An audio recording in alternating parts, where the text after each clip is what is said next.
Oke, Bismillahirrahmanirrahim. Assalamualaikum warahmatullahi wabarakatuh. Selamat pagi, selamat siang, selamat sore, selamat malam.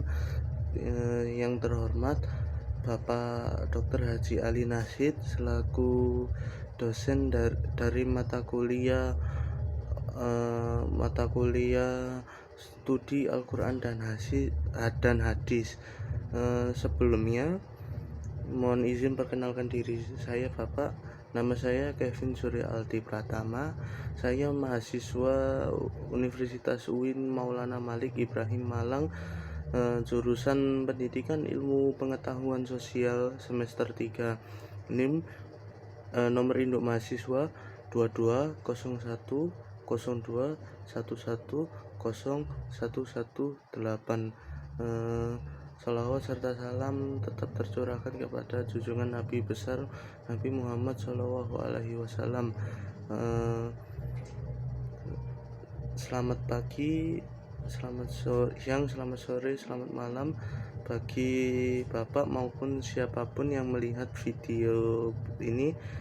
Di kesempatan kali ini saya selaku mahasiswa UIN Malang akan menjelaskan di kesempatan kali ini, di video kali ini saya akan menjelaskan tentang pembawaan atau materi dari mata kuliah studi Al-Quran dan Hadis selama paruh semester ini. Jadi apabila ada kekurangan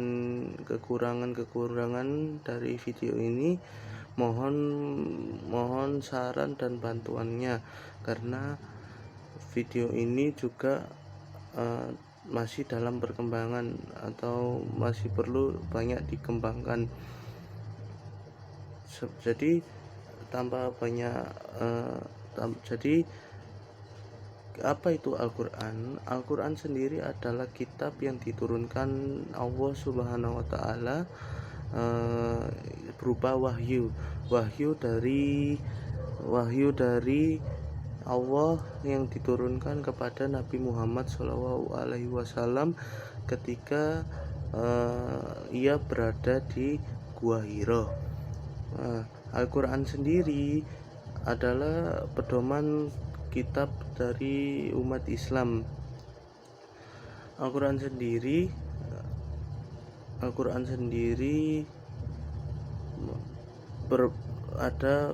memiliki banyak sekali surat, dimulai dari surat Al-Fatihah hingga surat Al-Fatihah hingga surat An-Nas. Al-Quran adalah sebuah kitab suci utama dalam agama Islam yang dipercayai oleh umat-umat muslim, bahwa kitab ini diturunkan dari Allah yang diturunkan kepada Nabi Muhammad SAW. Kitab ini terbagi ke dalam beberapa surah atau bab, yakni 114 surah, dan setiap suratnya terbagi ke dalam beberapa ayat. Umat Islam percaya bahwa Al-Quran difirmankan langsung oleh Allah kepada Nabi Muhammad SAW melalui perantara malaikat Jibril, berangsur-angsur selama 22 tahun, 2 bulan, dan 22 hari, atau rata-rata selama 23 tahun, dimulai sejak tanggal 17 Ramadan. Umat Islam sendiri menghormati Al-Quran sebagai sebuah mukjizat terbesar dari Nabi Muhammad SAW,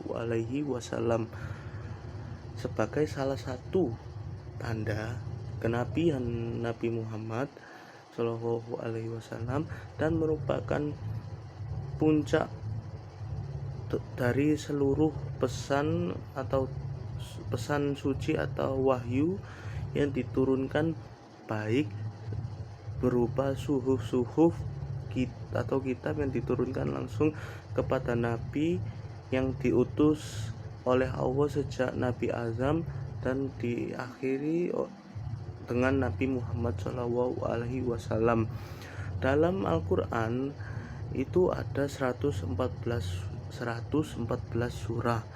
Nah, dari sejarah Al-Quran ini itu mulai banyak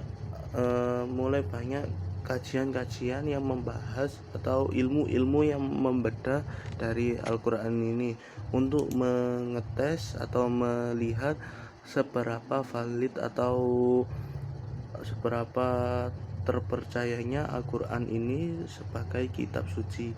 Nah, di sini saya selaku mahasiswa UIN Malang, jurusan Pendidikan Ilmu Pengetahuan Sosial, saya di sini akan membahas materi-materi yang berkaitan dengan studi Al-Quran dan hadis yang dijelaskan oleh teman-teman saya selama setengah semester ini. Yang pertama ada metode tafsir, metode memahami tafsir. Nah, apa itu metode tafsir? Metode tafsir sendiri adalah metode yang digunakan untuk kita menafsir atau membedah suatu kitab atau suatu pemahaman, ya. Nah, metode tafsir sendiri ini ada 4. Yang pertama yaitu tafsir tahlili, tafsir ijmali, tafsir muqaron, dan tafsir madlu'i. Ya, tadi kan yang pertama ada tafsir tahlili. Apa itu tafsir tahlili? Tafsir tahlili sendiri secara etimologis berasal dari bahasa Arab yang berbunyi halala yuhalilu tahlil, dengan penambahan huruf ya nisbah untuk mengubah kata isim menjadi kata sifat, naat atau adjektif. Tahlil secara harfiah berarti membuka, tidak menyimpang dari membebaskan, mengurai, atau menganalisis sesuatu.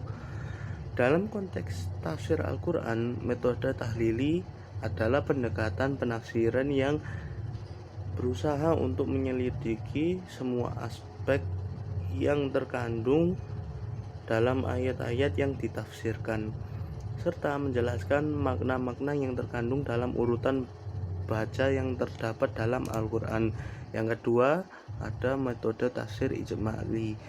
Secara etimologi, ijmali berasal dari kata umum, yang berarti bahwa tafsir ijmali adalah penafsiran yang mengacu pada ayat-ayat dengan penjelasan yang bersifat umum. Dalam istilahnya, metode ijmali adalah pendekatan yang menyampaikan makna Al-Quran secara keseluruhan tanpa rincian panjang dan mendalam, serta tanpa penjelasan yang terlalu terperinci. Siapa yang menggambarkan tafsir ini? Nah, tafsir ini digambarkan oleh Al-Farmawi yang menggambarkan tafsir ijmali sebagai berikut. Tafsir ijmali adalah penjelasan ayat-ayat Al-Quran yang mengungkapkan maknanya secara umum, dengan mufassir membahas ayat-ayat Al-Quran sesuai dengan urutan bacaan dan susunan yang terdapat dalam mushaf. Yang ketiga, ada metode tafsir muqaran.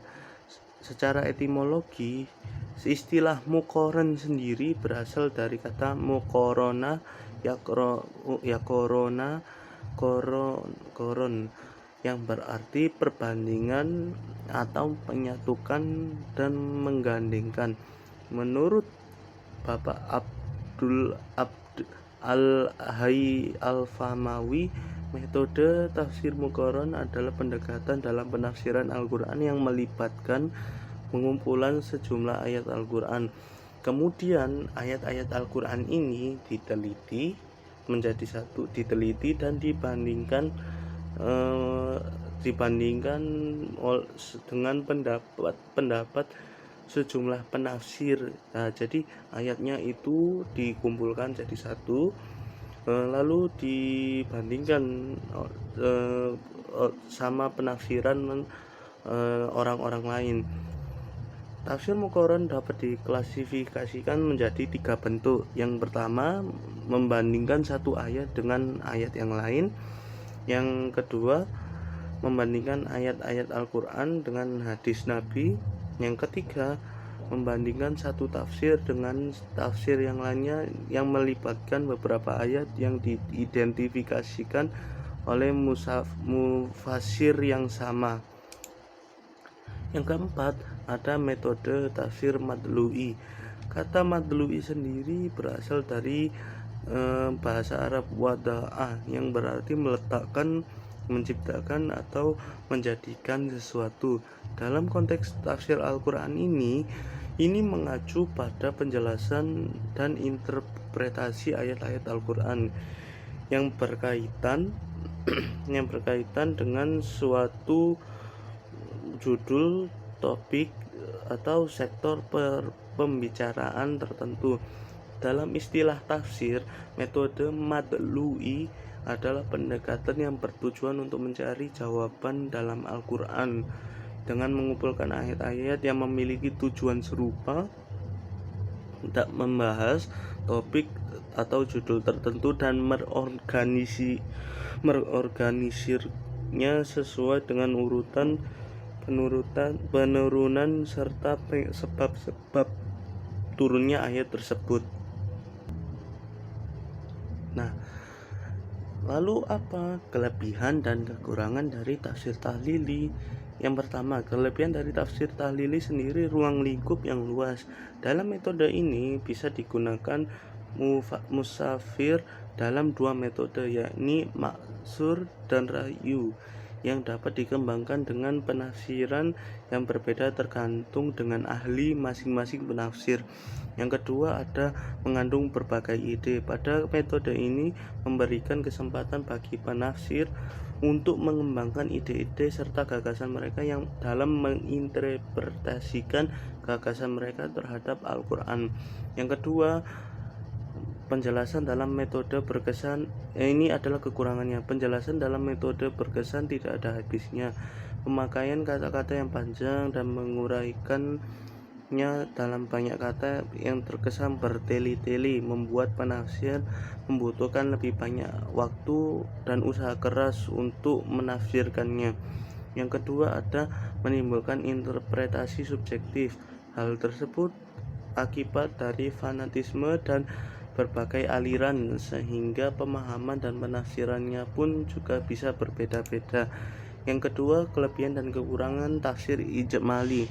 Yang pertama, jelas mudah dan dipahami. Penafsiran yang singkat, jelas, dan juga tidak bertele-tele. Dalam metode ini pembaca bisa langsung jelas memahami apa isi yang terkandung dari tafsir ini.